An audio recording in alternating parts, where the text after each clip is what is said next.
Hi guys, welcome to our channel. আজ আমি তোমাদের রিপোর্ট কীভাবে লিখতে হয় সেটা নিয়ে আলোচনা করব। আসলে আমরা রিপোর্ট বলতে প্রথমে কি বুঝি সেটা জেনে নিই। আর report is the spoken or written account of something heard, seen, done, studied etcetera, specially one that is published on or broadcast. যেগুলো আমরা পাবলিশ করব বা ব্রডকাস্টের জন্য যেগুলো লিখব সেগুলোকে আমরা বলবো রিপোর্ট। আর report should be a well organized, brief, clearly set statement.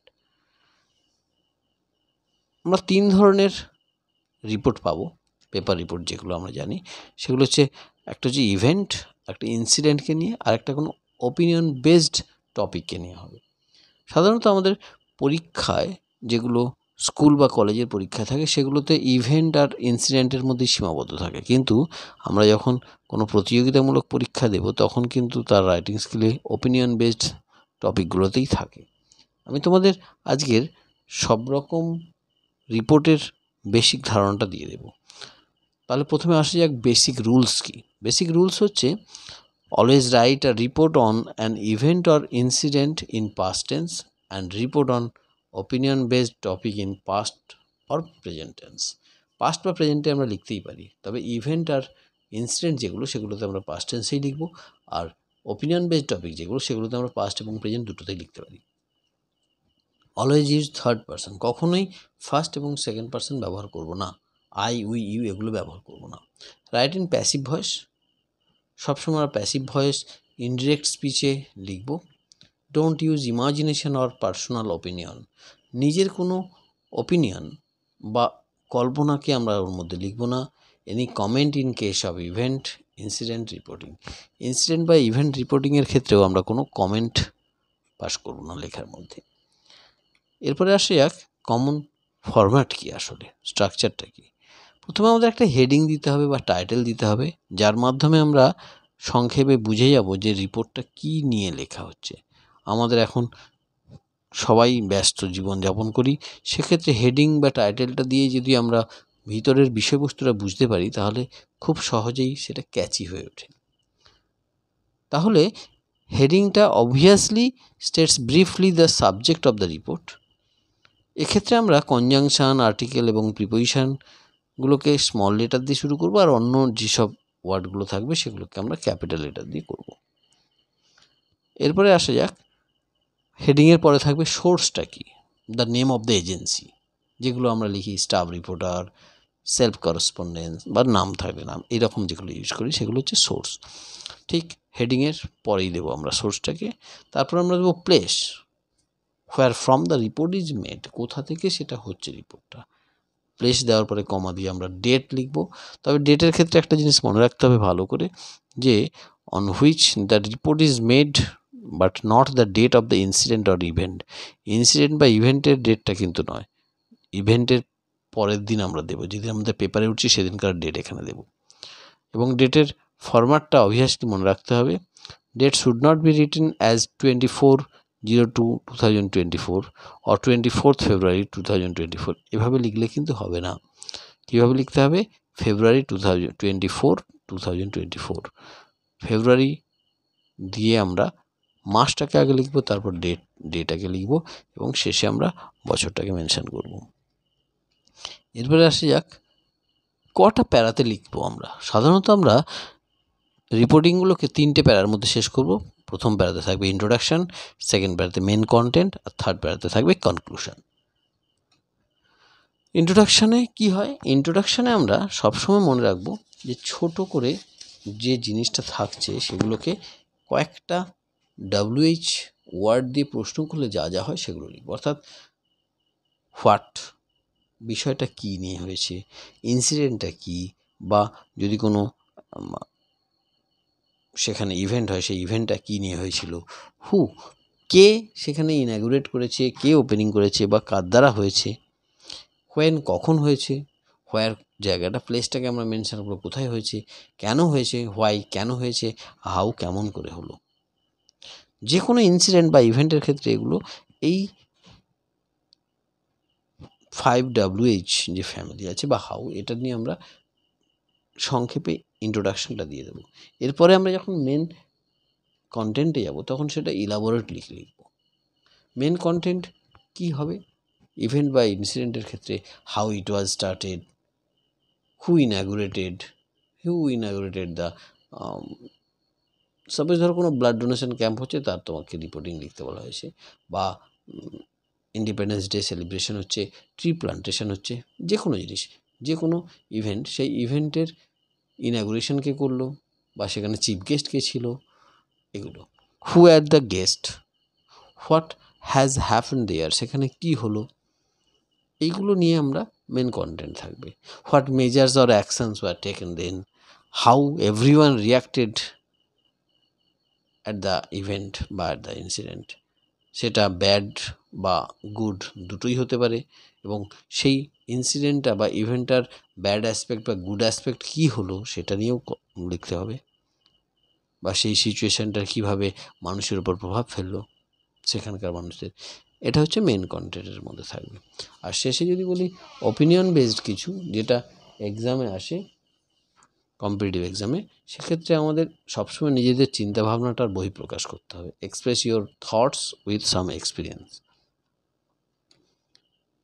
শেষের প্যারাতে যেটা থাকবে সেটা হচ্ছে কনক্লুশন প্যারাতে আমরা সবসময় বলবো মানুষের উপর কি ইম্প্যাক্ট বা ইমপ্রেশন পড়লো, সেটা ভালো হতে পারে বা খারাপ হতে পারে। অবভিয়াসলি আমরা সবসময় একটা গুড নোট দিয়ে সেটাকে শেষ করার চেষ্টা করব।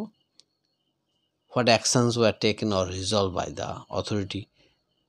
আর যদি আমরা সেই ওপিনিয়ন বেসড কিছু রিপোর্টে যাই, তখন আমরা অবশ্যই সেখানে দেব আমাদের যে থটস, চিন্তা ভাবনাটা, সেই ইস্যুটাকে রিজলভ করার জন্য আমাদের কি ভাবনা থাকে, আমরা কি পদক্ষেপ নিতে পারি, সেগুলো নিয়ে শেষ করব। অপিনিয়ন বেসড টপিকের মধ্যে আমরা 3টে প্যারার মধ্যে সাধারণত প্রথমটায় হোয়াট মানে এফেক্ট বা প্রবলেমটা কী দিই, সেকেন্ডটায় রিজন বা কজ, যেটা রেসপন্সিবল বা ইরেসপন্সিবল দুটোই হতে পারে, যে ধরনের লেখা তার মধ্যে যেভাবে আসবে সেভাবে। নেক্সট থার্ড প্যারাতে আমরা রিমেডিটাকে রাখবো। রিমেডি হচ্ছে action to take your thoughts on the issue, সেই ইস্যুতে তোমার কী চিন্তা ভাবনা সেটা। সাধারণত যে টপিকগুলো আসে এই 3টে ক্যাটাগরির মধ্যে, ইনসিডেন্টের মধ্যে যে কোনো রোড অ্যাক্সিডেন্ট হতে পারে, train accident, boat capsized, terrible flood, tidal waves, any natural calamity, ATM loot, এইগুলো আসে। আর ইভেন্টের মধ্যে celebration of cultural function, blood donation, free plantation, any celebration, এগুলো আসে। ওপিনিয়ন বেসড টপিকের মধ্যে unemployment problem, mobile addiction to young generation, traffic jam, আত্মনির্ভর ভারত অভিযান, অমৃত ভারত স্টেশন প্রকল্প, এই যেগুলো আসে সেগুলো আমরা দেখতে পারি। তাহলে একটা আমি তোমাদের উদাহরণ দিয়ে দিচ্ছি একটা ইনসিডেন্টের। 1 dead and 3 injured in a street accident, এটা হেডিং রেড কালিতে যেটা আছে, তারপরে সোর্সটা দিয়েছি বাই স্টাফ রিপোর্টার, শেষে দিয়েছি প্লেস অ্যান্ড ডেট। ফরম্যাটটা মনে রাখবে, প্রথমে প্লেস, তারপরে মান্থ, তারপর ডেট, তারপর ইয়ারটা। এখানে কোশ্চেন হয়তো তোমাদের কোশ্চেনের মধ্যে পয়েন্টস দেওয়া থাকবে, নাও দেওয়া থাকতে পারে, নিচু ক্লাসে দেওয়া থাকে, উঁচুগুলোতে বা কলেজ বা ইউনিভার্সিটিতে দেওয়া থাকে না, সেক্ষেত্রে তোমাদের নিজেদের মতো করে করতে হবে। প্রথমে আমি কি বলেছিলাম যে প্রথমে ইন্ট্রোডাকশানে হোয়াট হু হোয়েন দিয়ে হবে।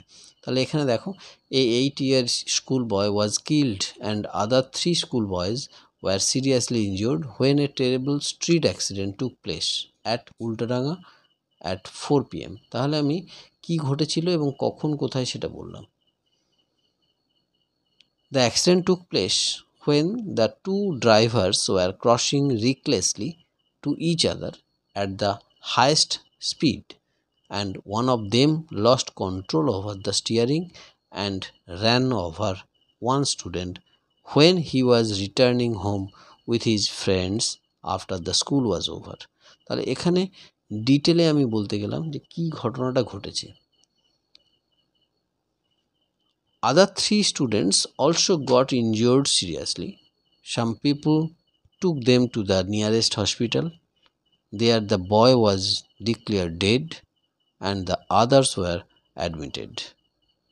This pathetic incident brought tears to everyone's eye who witnessed the accident. The agitated mob blocked the road. The police reached the spot and took control over the situation. The driver was arrested and the bus was seized by the police. এই last কনক্লুশনের মধ্যে আমি তোমাদের কি ঘটলো সেটা আমি দিলাম, অর্থাৎ কি কি রেজলিউশন নেওয়া হয়েছে বা কি অ্যাকশন নেওয়া হয়েছে অথরিটি থেকে সেটা দিলাম। এভাবেই তোমরা কোনো ইনসিডেন্টের রিপোর্টিং করতে পারবে খুব সহজে। এরপরে বলি একটা তোমাদের ইভেন্টের দিই। ইভেন্ট কলেজে, এবিসি কলেজে ইন্ডিপেন্ডেন্স ডে সেলিব্রেশন হয়েছে, সেইটা নিয়ে একটা দিয়েছি। Independence day celebration by ABC college by staff reporter, Thakurpukur, August 16। এক্ষেত্রে তোমরা দেখবে সাধারণত ইন্ডিপেন্ডেন্স ডে আমরা জানি যেদিন হয় পেপারটায় তার পরের দিন প্রিন্ট হয়, সুতরাং 15 তারিখ তো অগাস্টের 15 তারিখ ইন্ডিপেন্ডেন্স ডে সবাই জানি। এখানে দেখো 16 তারিখ অগাস্ট 16, অর্থাৎ যেদিন হবে তার পরের দিনে পেপারের তারিখটা থাকবে। কি আছে দেখা যাক। The Independence Day was celebrated by the ABC College yesterday with all solemnity and grandeur. Teachers and students of the college gathered at the college premises in the morning. The principal of the college hosted the national flag and the national anthem Jana Gana Mana was sung in chorus. Then the Boy Scouts and the NCC team of the college marched past with drums beating. The principal and the other teachers spoke on the heroic sacrifices of the freedom fighters and called upon the students to follow their ideals and guard against the forces that are out of sabotage national unity. The sweets were then distributed among the students. Next বলেছি, at noon a blood donation camp was arranged by the students forum to help poor patients. Teachers, students and the local people took part in this noble cause. Third বলেছি, in the evening a cultural function was held in the college. The Honorable Education Minister took the chair. Students of the college sang patriotic songs. The function came to a close at 9 PM. অর্থাৎ এইভাবে তোমরা যদি কোনো ইভেন্টের করো, আর আগে যেটা বললাম এভাবে তোমরা যদি কোনো একটা ইনসিডেন্টের করো, তাহলে দেখবে খুব সহজেই ফরম্যাট যেগুলো বলেছি আমি সেই ফরম্যাটে who, what, who, when, where, why, how, এই যে কোয়েশ্চেনগুলো যদি তোমাদের মনে থাকে তাহলে দেখবে ছোটো ছোটো সেন্টেন্স করে তোমরা খুব সহজে এটাকে লিখতে পারবে। তাহলে এরপরে যে থট প্রভোকিং বা যেটা আমরা বলছি ওপিনিয়ন বেসড টপিক, সেটার জন্য তোমরা চ্যানেলটাকে সাবস্ক্রাইব করে রেখো। আমি পরে তোমাদের এটা দিয়ে কমপ্লিট রিপোর্টিংয়ের ধারণাটা দিয়ে দেবো। Thank you for watching the video.